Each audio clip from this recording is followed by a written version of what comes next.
This is 2OF Entertainment.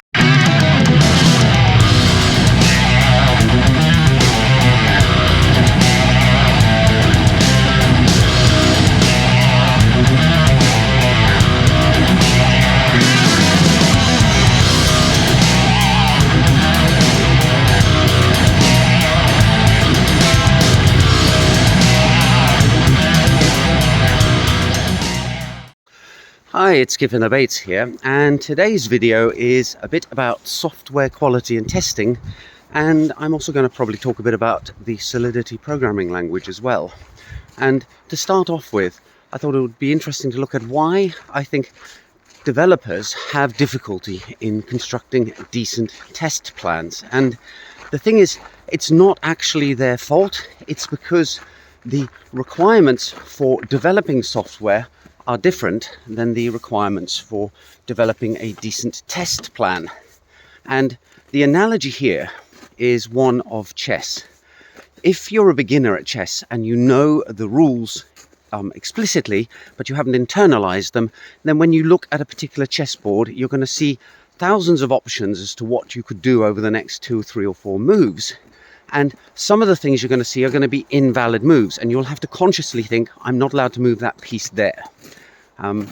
If you become a bit more of an experienced chess player, then you get to the point where when you look at the board, you can't actually see invalid moves anymore. You've internalized the rules of the game, and the options that are there for in front of you are vastly limited, and in a good way, in that now you can only see real moves that you can make, and you don't have to spend time thinking, what if I move my knight diagonally up here? Because you're not going to think that. And the interesting thing is that chess grandmasters actually take that one level further. They have played so much and they have internalized so much of the nature of the game that when a grandmaster looks at a board, they can't even see bad moves. So their mind filters out options that they have, which are legitimate chess moves, but which would put them in a very bad position. So they have even more filters, and as a result, they have less choices in front of them, but those choices are better. And that's what makes them a grandmaster. That's why they would wipe the floor with me if we played chess, because I'm not particularly good at chess. And software developers face the same problem.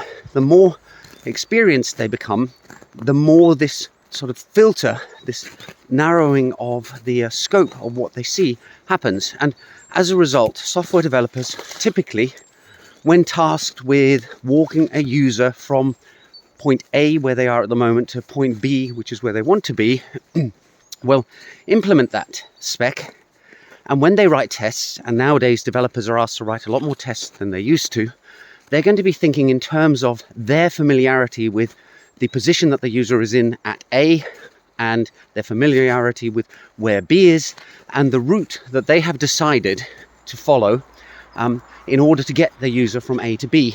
And as a result, they are, generally speaking, in my experience, not very good at finding the edge cases, the boundary cases, the weird things that people can do in order to subvert, accidentally or on purpose, the system. And so developers are great for producing a test plan that checks that if the user does what is expected, then the program works.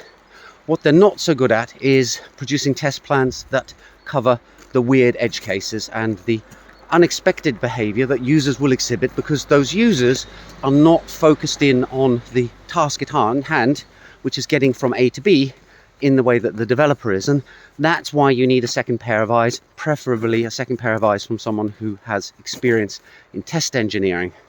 And this becomes particularly important in Solidity, because if you're writing a smart contract, then you're not just faced with users who don't know what it is that they're doing.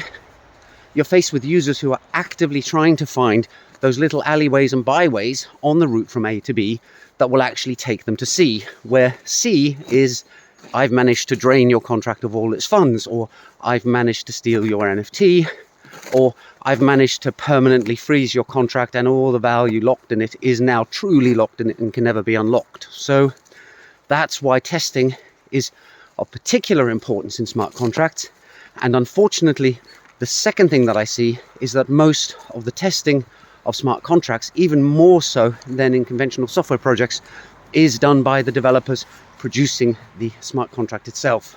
There's not a huge industry in smart contract testing in the way that there is in conventional software projects. That's partially down to the fact that there's a shortage of resources, and if you've got a tester who can actually write smart contract code, you're probably going to want to pay him or her to write that smart contract code.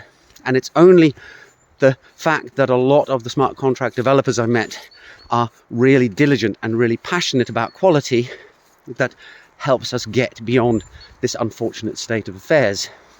So there you go, a video on testing, and in particular testing smart contracts. I hope you found it interesting, and I'll see you all in the next video soon. Bye for now.